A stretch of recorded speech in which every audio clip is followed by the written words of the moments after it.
Estás escuchando un episodio especial del HalloWrite, el primer evento literario 100% en formato podcast con temática de Halloween que celebramos el pasado 31 de octubre de 2022.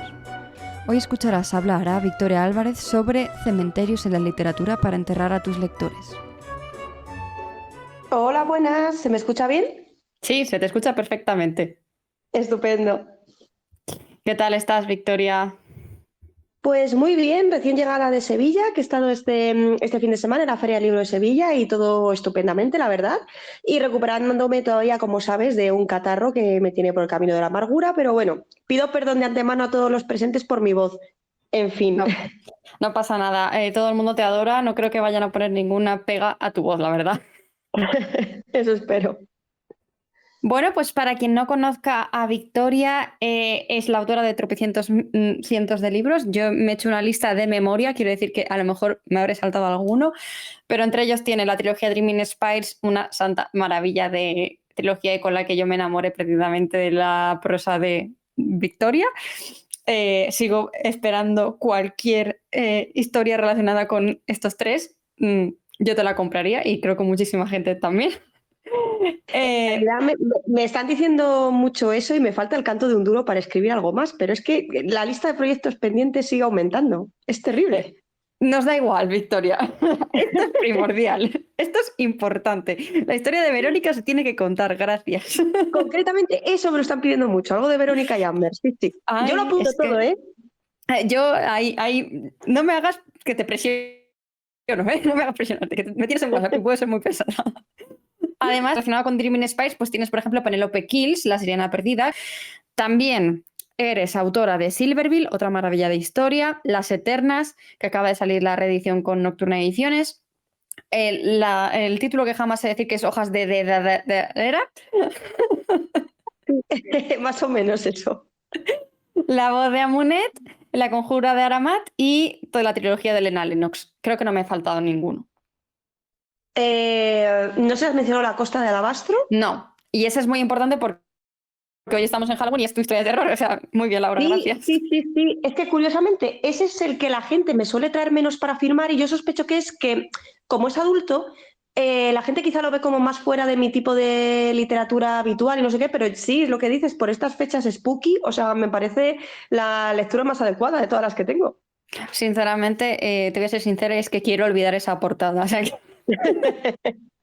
entonces no suelo recordarla mucho precisamente por eso.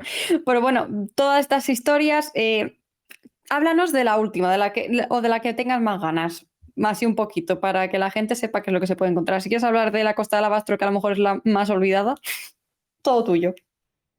Pues, buf, la verdad es que no sé qué decirte. Es que, a ver, mi problema es que como trabajo siempre, bueno, los que me siguen en Twitter ya lo sabrán, o sea, como soy muy mapa, trabajo siempre en varias historias a la vez, solamente que en diferente grado de desarrollo. Entonces, normalmente estoy editando o corrigiendo galeradas o algo así de la próxima que se va a publicar, mientras acabo de escribir otra, mientras estoy planificando otra, entonces pues al final siempre estoy como, o sea, si me preguntas, ¿en qué estás trabajando ahora? Es que no te puedo decir solo un título, porque son varias cosas a la vez. Entonces, lo último que he publicado ha sido la reedición de, como has dicho, la reedición de Las Eternas, 10 años después de la primera edición, que en este caso ha salido con Nocturna. Pero luego, antes de eso, unos meses antes, publiqué la segunda parte de la Guerra de Gallatra, la de la rebelión de Camelot. Entonces, claro, como Las Eternas realmente es una historia en la que yo llevo trabajando muchísimos años, la que siento como más reciente es la de la rebelión de Camelot. O sea, que no sé, si quieres hablamos un poco de esa por el tema de, bueno, de que aquí hemos venido a hablar de cementerios y ahí hay cementerios, solo que un poco particulares, porque es una novela de fantasía que está ambientada en otro mundo. Por lo tanto, los cementerios pues no son los típicos que tenemos aquí. Vale, pues háblanos de la Guerra de Gallatra, otro título que también se me traba bastante. Pues en el caso de la Guerra de Gallatra, como los diferentes territorios están inspirados a su vez en distintas culturas que todos conocemos, pues sí que es cierto que hay algunos elementos, ¿vale?, que aparecen, pero evidentemente al tratarse de una novela de fantasía, tú ahí te puedes permitir innovar, puedes mezclar elementos, puedes ser todo lo original que quieras, y yo ahí me lo pasé muy bien. O sea, a ver, todos los que estamos aquí reunidos sabemos de sobra que yo con los cementerios tengo algo, ¿vale? Tengo una pequeña fijación. Esto lleva siendo Un fetiche así. extraño, la verdad. Sí, no, a ver, bromas aparte. Es que se trata de algo que es que no sé si la gente se piensa que es que yo me paso las tardes paseando por cementerios, que no es eso. Simplemente es que mi línea investigadora de la universidad es la literatura artística del siglo XIX, romanticismo, etcétera, y el arte de los cementerios, pues es algo con lo que yo he trabajado mucho, o sea, que tengo bibliografía al respecto y tal. Entonces, bueno, es que he dedicado muchos años a trabajar pues con iconografías funerarias, con los cementerios victorianos, con los cementerios del París de la Belle Époque y cosas de ese tipo. Entonces, pues bueno, como que lo controlo bastante y claro, pues cuando controlas algo y encima te gusta, pues es que no puedes resistir la tentación de meterlo como ambientación luego en las historias que estás escribiendo, y es un poco lo que me ha pasado a mí, que yo creo, yo ahora mismo no te sé decir una sola novela mía en la cual no aparezcan cementerios. O sea, si son novelas realistas, aparecen cementerios reales, históricos, y si son novelas de fantasía, como te estaba diciendo de La Guerra de Gayatra, pues aparecen cementerios que sí, que están inspirados en diferentes culturas. Entonces, por ejemplo, pues en el caso del sultanato de Aramat, que está inspirado en la cultura árabe, pues hay una zona, la necrópolis real, en el palacio de la sultana Marjana, que lo que tiene son mausoleos que están inspirados pues, en arquitectura, como por ejemplo lo que puede ser el Taj Mahal, ¿vale? Que era una tumba, cosas de ese estilo, con cúpulas impresionantes, etc. Luego, por ejemplo, en el caso de Brigantia, que es la capital del reino de Camerón, el reino de Cameron está inspirado en la Inglaterra victoriana, pero dándole una vuelta de tuerca, nunca mejor dicho, en plan retrofuturista. O sea, es como una especie de Inglaterra steampunk. Y claro, ahí lo que tenía que hacer era crear un cementerio steampunk. Y creo que ha sido una de las cosas con las que más he disfrutado en cuanto a la ambientación, porque claro, la base es la de los cementerios victorianos, que como digo, yo me lo controlo porque he trabajado muchos años con eso.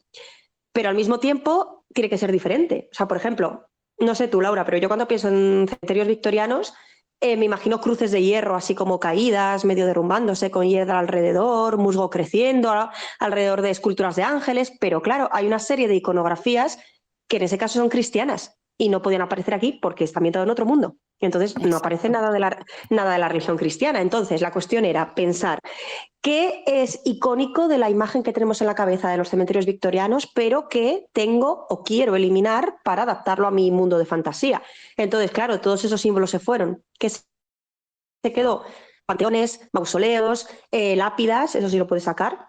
Y luego, por ejemplo, una cosa que es muy característica de los cementerios victorianos son las esculturas, lo que dicen, las esculturas de los ángeles dolientes. Los típicos Weeping Angels a lo Doctor Who, que te mueres de miedo con ellos. Sí, sí. Bueno, que los saqué muchísimo en Hojas de Dedalera, por ejemplo, en el cementerio de Highgate. Vale, pues claro, no hay ángeles en la Guerra de Gayatra. Entonces lo que hice fue inventarme unos autómatas, que la gente me dice que es lo más escalofriante que he escrito hasta ahora en todas mis novelas, unos autómatas que se llaman veladores, que se parecen a los ángeles, aunque claro, no se pronuncia la palabra ángel nunca. O sea, son unas figuras humanas hechas de metal, ¿vale? Con alas a la espalda, con el pelo largo, túnicas y una coronita de flores, que se encargan de velar las tumbas, ¿vale? En teoría se parece mucho a las esculturas de los cementerios victorianos. ¿Qué pasa? Que eso está montado en Brigantia para proteger las tumbas de la gente pudiente de los profanadores de cadáveres, que esa era también una preocupación muy de cementerio victoriano, que quise trasladar a mi mundo steampunk. ¿Qué pasa? Pues que como te acerques a esas tumbas con malas intenciones, los dedos se les convierten en cuchillos y pasan cosas bastante terribles. A mí la imagen de los veladores es una cosa con la que, como digo, disfruté muchísimo, pero me aterrorizó. O sea, yo realmente estuve muy tensa en los capítulos, y hay unos 2 capítulos en los cuales aparecen, sobre todo en el segundo libro de la trilogía. Y luego, pues por ejemplo, también en Gayatra, pues otro territorio que hay es el Imperio de Lial, que está inspirado en la antigua China y en el antiguo Japón. Entonces, por ejemplo, ahí hay una zona que aparece en el mapa que se llama las Colinas de Jade, que es el cementerio de los emperadores de Lial. Cuando mueren se les lleva en barcazas voladoras a esa zona y se depositan sus cadáveres en el fondo del mar, amontonados unos sobre otros. ¿Qué pasa? Que se les envuelve en una especie de mortajas funerarias, ¿vale? Armaduras funerarias lo llaman, hechas de piezas de jade, de teselas de jade. Vale, pues eso también está inspirado en algo real, en una costumbre funeraria real. de la antigua China, de la dinastía Han, que, a ver, viene a coincidir con la época de nuestro Imperio Romano, más o menos, ¿vale? Bueno, pues en esa época a los emperadores, a los poderosos, se les enterraba con unas armaduras de jade, que son las mismas que yo he sacado en la novela, solo que aquí, bueno, tiene que ver con la religión, con el culto de las 6 serpientes, etcétera. Entonces, perdón, que siempre me voy por las ramas. Lo que quería decir es que en un mundo de fantasía te puedes permitir innovar, ser todo lo original que quieras, etcétera. Pero si también estás haciendo homenajes a diferentes culturas que te gustan y tal, pues puedes permitirte el lujo de mantener algunas cosas, pero después adaptarlas pues a tu sistema de magia o a tus creencias, o sea, las creencias del libro o al sistema religioso de allí o lo que sea. Ahora que estabas hablando de toda esta locura, me han salido muchas preguntas, ¿vale? O sea, para empezar, lo de las cruces, no había caído, es algo muy básico, y muy lógico, y digo, ¿qué hiciste para sustituir esas cruces, que es algo tan nuestro, tan de cementerio? ¿Qué iconografía utilizaste para crear esos cementerios en la fantasía? Pues te refieres al cementerio steampunk, ¿no? Al de Sí. Brigantia. Vale, pues ahí lo que puse son losas y lápidas, que es una cosa que como que trasciende, que está en diferentes culturas, no es algo tan asociado al cristianismo. Entonces, es eso, eliminas esos símbolos religiosos. Y mira, una cosa que hice, fíjate, una cosa que es muy histórica del cementerio nuestro real, del 19. Los retratos funerarios son muy habituales, sobre todo desde mediados del siglo XIX hasta finales, que si un busto, que si un retrato de cuerpo entero del difunto, a veces aparece en actitud yacente, otras veces aparece sentado en un sillón, en una butaca, algo así.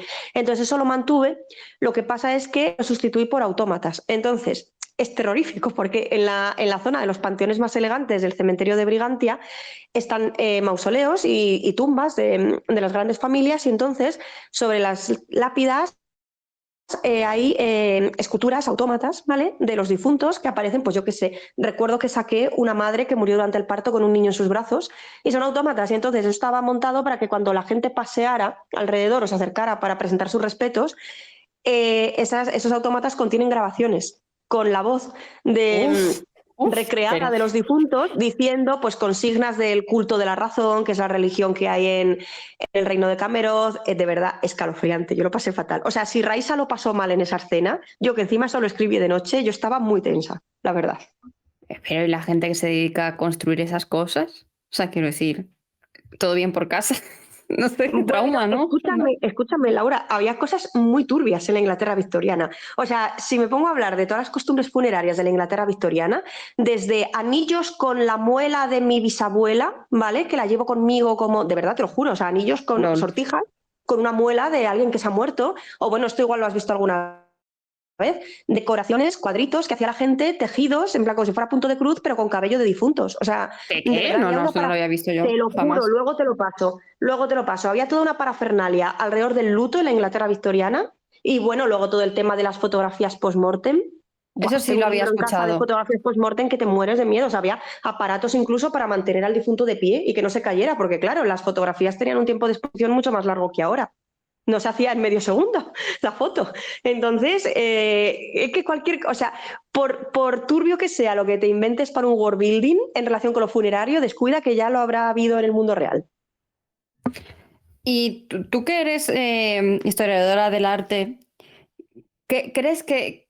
A ver, ¿qué importancia tiene el arte en los cementerios? O sea, ¿cómo de importante es que a la hora de escribir sobre un cementerio o inventarnos un cementerio o tener que describirlo es el arte? A ver, yo es que no puedo separar el arte del cementerio como complejo funerario, es decir, como recinto, pero también te digo que soy consciente de que eso puede ser por deformación profesional, porque como dices, soy historiadora del arte, he trabajado muchos años de mi vida con eso, entonces yo no lo puedo separar. A ver, hay cementerios y cementerios, evidentemente, ¿vale? Los cementerios históricos, estoy hablando, pues, por ejemplo, de los grandes cementerios europeos del siglo XIX, pues los de Londres, los de París, el de Viena es una pasada, por ejemplo. Bueno, los cementerios de Edimburgo, eso es impresionante también. Todos esos cementerios muchas veces son auténticos museos de escultura al aire libre, con esculturas absolutamente impresionantes realizadas por grandes artistas de la época. A ver, es que, bueno, me voy a poner un momento en modo profe, ¿vale? Aquí lo que pasó desde el punto de vista histórico, entre otras cosas, fue lo siguiente. Tradicionalmente se había tendido a enterrar a la gente dentro de las iglesias. ¿Qué pasa? Que tú no puedes estar haciendo eso durante siglos y siglos y siglos sin que eso afecte a la salubridad. Entonces, a finales del siglo XVIII coincidió que se dieron pues, unas cuantas epidemias derivadas de la acumulación de cadáveres dentro de las iglesias. Te estoy hablando ya del momento de la Ilustración, el siglo XVIII, los filósofos y tal, ¿vale? Ya cerca de la Revolución Francesa. Entonces, ¿qué pasa? Que empezó a cobrar importancia la necesidad de crear cementerios extramuros, fuera de las ciudades. Entonces, claro, cuando a la gente se la enterraba dentro de las iglesias, tú sabes que la planta de las iglesias remite a la cruz de Jesucristo, ¿vale? Entonces, Sí. las tumbas más importantes solían estar situadas cerca de la cabecera, que era la parte más importante de la iglesia. Eso marcaba una jerarquía social. Es decir, si tú eras de una familia importante, tú ibas a estar enterrado en esa zona. Entonces, perdón, ¿qué pasa cuando todo eso sale de la iglesia y todo el mundo está enterrado en un recinto con hierba, por ejemplo? Que los poderosos quieren que siga habiendo una distinción social. Entonces, a raíz de ahí se empiezan a construir panteones, los típicos panteones del siglo XIX, tumbas con una proliferación de esculturas funerarias impresionantes, mientras que la gente humilde que tiene lápidas, cruces como mucho, o incluso una fosa común, ¿sabes? Entonces, el arte, muchísimas veces en el XIX, que es un siglo de mucha apariencia de cara a la galería y de dejar constancia del poder económico, era una cosa que a la burguesía, sobre todo, y a la aristocracia les obsesionaba. Entonces, cuanto más grande fuera tu tumba o más esculturas tuviera, tú dejabas claro que no eras como el resto de los mortales, ¿vale? Entonces sí, todos estamos muertos, pero yo estoy en esta zona y yo tengo esta sepultura. Entonces, claro, eso evidentemente lo que hace es que esos grandes cementerios se llenen de obras de arte. O sea, en el XIX fue el momento en el que se empiezan a construir los cementerios enormes, fuera de las ciudades, como he dicho. Lo que pasa es que luego las capitales europeas fueron creciendo y los cementerios pasaron a estar dentro de lo que son las ciudades hoy en día. Entonces, por ejemplo, en París se construyó al norte el cementerio de Montmartre, al sur el de Montparnasse, al este el de Père Lachaise y al oeste el de Passy. En Londres se construyeron los 7 magníficos, un anillo de 7 cementerios enormes como Highgate, Nunhead, bueno. Y al final, lo que digo, las ciudades en el siglo XX y el XXI han seguido creciendo. Esos cementerios están ahora incluidos dentro de las ciudades, pero en un primer momento la idea era que estuvieran fuera de las ciudades por ese motivo de salubridad. Y es que ahora mismo te vas al cementerio de Père Lachaise y es que es absolutamente impresionante. Aparte del hecho de que tienes ahí Chopin, Rossini, Oscar Wilde, Edith Piaf, o sea, es que tienes un montón de gente enterrada importante, pues es que muchas de esas tumbas son, como digo, desde el punto de vista artístico, son impresionantes. No me puedo Madre dejar mía. sola hablando de estas cosas, de verdad, que es que yo Yo me la estoy verdad, 3 horas. yo la verdad es que no me quejo en absoluto. De todas formas, voy a ir recordando a la gente que si quiere empezar a hacer preguntas, este es el momento de levantar la mano. Pero que si no, te quería, bueno, Jai quiere hablar, así que le voy a dejar paso, si no, te haré luego la pregunta por separado. Jai, cuando Vale. quieras, puedes darle al botón. Vale, aparte de que está siendo una fantasía escuchar a Victoria hablar y que está alimentando mi obsesión con los cementerios, una pasada, quería preguntar que, o sea, si tiene que haber como qué cosas sacaría, como qué cosas como cree que son imprescindibles en un rito funerario a la hora de enterrar a alguien, aunque no sea en un cementerio, sino como algo que quiera hacer alguien, tipo que se muere una persona y no puedes ir a un cementerio a enterrarla por lo que sea, o yo qué sé, en una historia o algo. Modo como que serían los ritos funerarios que como que mantendría para que aquello fuera creíble y sería como, vale, está enterrando a alguien, no está como excavando la tierra. No sé si se me ha explicado, vamos. Sí, pues a ver, es que creo, me imagino que te refieres en un world building de fantasía, por ejemplo, ¿no? En algo que no tiene que ver con la Tierra, o sea, con nuestro mundo. Sí, básicamente. Vale. Yo te diría ahí que para mí algo importante es tener claro desde el primer momento si se trata de una sociedad profundamente laica o la religión tiene un peso importante, porque no es lo mismo. O sea, quiero decir, si se trata de una ceremonia de despedida en una sociedad en la que hay algún tipo de religión, yo qué sé, con un panteón de dioses o las estrellas o divinidades marinas o cualquier cosa, ¿vale? Lo habitual es que hay algún tipo de ceremonia relacionada con esa religión, donde se reciten oraciones o cosas por el estilo. Claro, la cosa cambia mucho, como digo, si se trata de un tipo de sociedad laica. Lo que he comentado antes, en mi caso, del reino de Cameroz, claro, es que es una sociedad donde todo es muy racional, pero llegaron a tal extremo que es que al final casi se acabó convirtiendo en una religión para ellos, que es el culto de la razón. Y entonces tienen sus propias oraciones y sus propios credos, relacionados con eso, pues eso, con lo racional, con lo lógico, con aquello que escapa a divinidades, supersticiones, etcétera. Pero al final eso se acaba convirtiendo para ellos en una propia superstición. Entonces, yo diría que eso para mí sería el primer paso, tener claro si, vale, estoy hablando de una sociedad donde existe esta religión, tiene un peso importante, o no existe ninguna religión y entonces pues es simplemente una ceremonia de, no sé, de despedida por parte de los personajes. Yo creo que luego, en segundo lugar, en una ceremonia, para escribir una ceremonia de ese tipo, yo creo que para mí al menos es importante el tema de, no sé cómo decirlo, la remembranza por parte de los que están, es decir, dedicar unas palabras o algún, ¿cómo se dice? Un eulogio, ¿vale? Hablar de la persona que se ha ido, de cómo te vamos a recordar o de lo que has sido para nosotros, etcétera. Luego ya, claro, está el tema, siendo pues más pragmáticos de, vale, en esa sociedad, ¿qué es lo que se hace con los restos mortales? Es decir, se opta por la incineración, se opta por la inhumación, se construyen tumbas, se excavan fosas. ¿Qué se hace con todo eso? Es decir, es muy distinto, por ejemplo, toda la parafernalia de enterramiento en el Antiguo Egipto de lo que, pues lo que he dicho antes, de lo que podía existir en la Inglaterra victoriana. Entonces depende muchísimo del tipo de sociedad y del sistema de creencias y de valores que tenga cada sociedad. Pues a ver, Ali también tenía una pregunta que ha levantado la mano antes. Cuando quieras, Ali. Hola, soy la hermana de Ali. Quería comentar que una figura muy importante en los cementerios es el enterrador.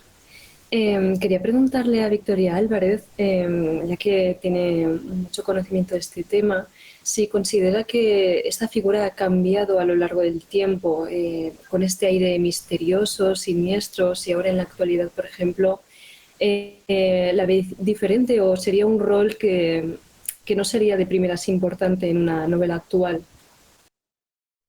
Pues, ¿sabes qué pasa? Que la figura del enterrador, claro, yo realmente, es que lo estoy pensando ahora, no me la he encontrado demasiado en novelas ambientadas en la actualidad. Entonces, no te sé decir. Sí que es cierto que en el 19 aparecía muchas veces la figura del enterrador y siempre era un personaje tirando a siniestro, como con connotaciones oscuras, un poquito en la línea de lo que podía ser siglos atrás la figura del médico de la peste, no sé si me explico. Un personaje que por su relación con la muerte transmitía malas vibraciones a la gente, lo cual es muy injusto porque, vamos a ver, es un trabajo muy noble y alguien tiene que hacer ese trabajo. Pero sí que es cierto que la figura del enterrador y la figura del guardián del cementerio también era algo que aparecía bastante pues, en relatos, por ejemplo, de Lovecraft, de Poe, cosas así. Yo personal, es que estoy pensando, yo creo que yo no he trabajado, que no tengo en ningún sitio la figura del enterrador. Sí que tengo algunos guardianes del cementerio. En la Guerra de Gallatra tengo uno y bueno, luego justo al comienzo de Hojas de Dedalera, el tío de la protagonista de Annabel Lovelace es el guardia del cementerio de Highgate, que tiene una casita en la entrada del cementerio y es el que se encarga de, bueno, que vive allí y vigila el cementerio y por eso ella, Annabel, se cría en ese cementerio. Pero sobre la figura del enterrador, la verdad es que no lo tengo muy claro. Yo no he trabajado mucho con ello, pero es interesante lo que mencionas. Estoy segura de que debe de haber novelas donde tengan un papel importante. Le voy a dar vueltas. Vale, y la última, bueno, depende con lo que se enrolle Victoria. Tris, te doy paso y puedes hablar. Hola Victoria.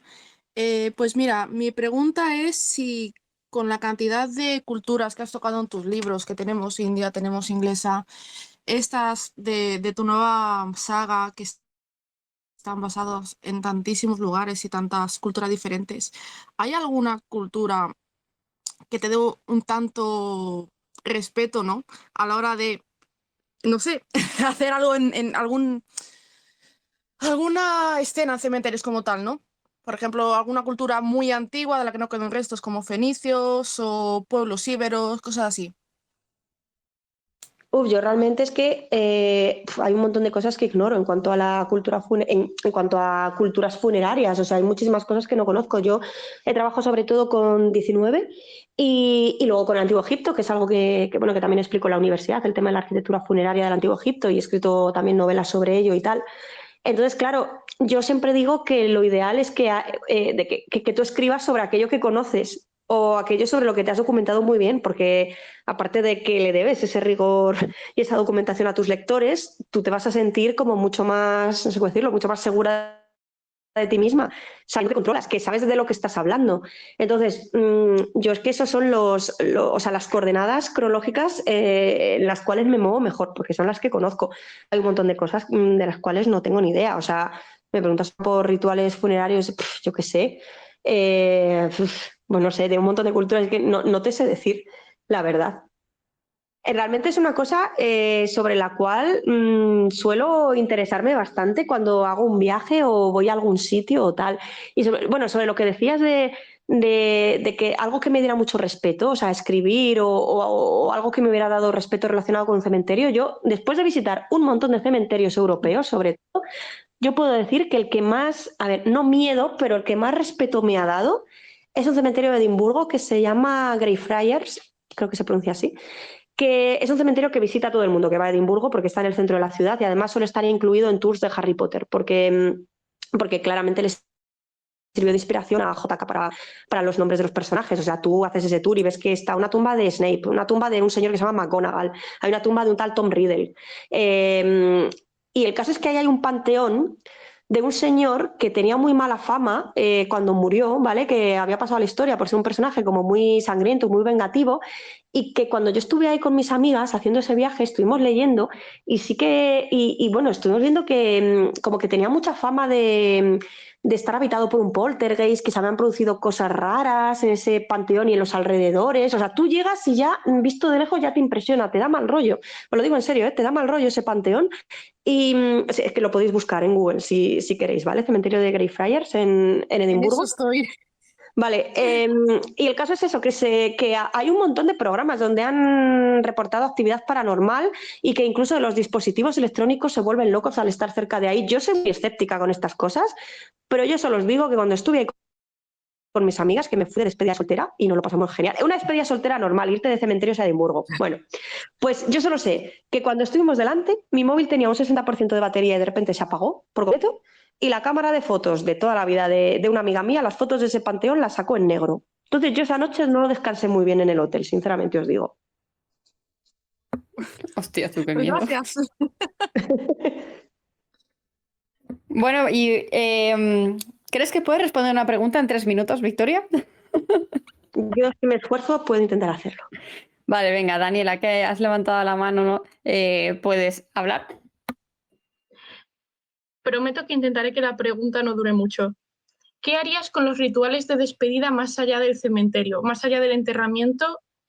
Rituales de despedida más allá de, una vez que el muerto esté enterrado, todo ese proceso de duelo, cómo ir construyendo rituales para dejar ir al muerto que no sean ese típico luto muy negro, victoriano, muy cristiano que tenemos en la cabeza. Pues ahora sí que voy a ser breve porque no tengo ni idea de cómo responderte, pero por el sencillo motivo de que yo realmente he pasado por pocos duelos en mi vida. O sea, por suerte, he perdido a pocas personas. Bueno, he perdido a mis abuelos solamente. Pues mira, fíjate, en mi caso, la muerte de mi abuelo materno, que fue la única que recuerdo porque las de mis otros dos abuelos, yo era muy pequeña por entonces. Yo recuerdo que, claro, ya me pilló más mayor y me impactó bastante. Fue en 2009. Y yo recuerdo que lo que hice para lidiar con mis sentimientos precisamente fue escribir Hojas de Dedalera, que era una novela en la que hablaba de la muerte y la despedida y lo que tú dices, y el dejar partir a los seres queridos y pasar por las diferentes fases del duelo, de la negación, de la rabia, de la aceptación, bueno, pues eso, finalmente la aceptación. Y recuerdo que yo me sentí muy en paz y de hecho esa novela se la dediqué a mi abuelo precisamente por eso, porque no sabía muy bien cómo gestionar esos sentimientos porque eran muy nuevos para mí. Pero como digo, es que no he pasado demasiadas veces ya como, digamos, como adulta por esa experiencia, entonces no tengo mucha información al respecto. Pero bueno, yo creo que esto es como un trabajo muy personal de cada persona. Recuerdo que en el caso de una serie que me gusta mucho, que no sé si la conocéis, La Maldición de Hill House, que está en Netflix, leí un artículo que hablaba de que la división de capítulos entre los 5 hermanos protagonistas, en realidad lo que, no sé si era verdad, o sea, si Mike Flanagan era lo que tenía pensado en un primer momento al crear la serie, pero dicen que la división de capítulos entre los 5 hermanos te muestra las 5 fases sucesivas del duelo, de cómo aceptar la muerte de un ser querido o de unos seres queridos, la rabia, la negación, pues eso, finalmente la aceptación, y me resultó muy curioso, y cuando vi la serie por segunda vez teniendo eso en mente, sí que me dio bastante paz, sobre todo el último capítulo. No sé si habéis visto eso, ¿vale? Pero La maldición de Hill House y La maldición de Bly Manor son perfectas para la fecha en la que estamos hoy y yo os la recomiendo un montón. Es una pasada desde el punto de vista narrativo. Bueno, pues siento mucho por Carmen, se nos ha acabado el tiempo, pero estoy segura de que si le pones un tuit a Victoria te responderá por ahí la pregunta que tengas, que no, y además ahí no tiene límite. Muchas gracias, Victoria, por venirte otro año más al HalloWrite. Tú ya sabes que aquí además es que eres una autora que pega totalmente con la temática, así que esperamos que el año que viene también te quieras venir. Yo encantada, yo ya te digo desde ya que sí. Vale, perfecto. Te lo recordaré el año que viene. Muy bien. Hasta luego, un abrazo a todos. Espero que hayas disfrutado de este episodio del HalloWrite y te recomiendo que si no quieres perderte otros episodios especiales de literatura juvenil para escritores, nos sigas en redes sociales. Por el momento, te deseo un feliz Halloween con retraso.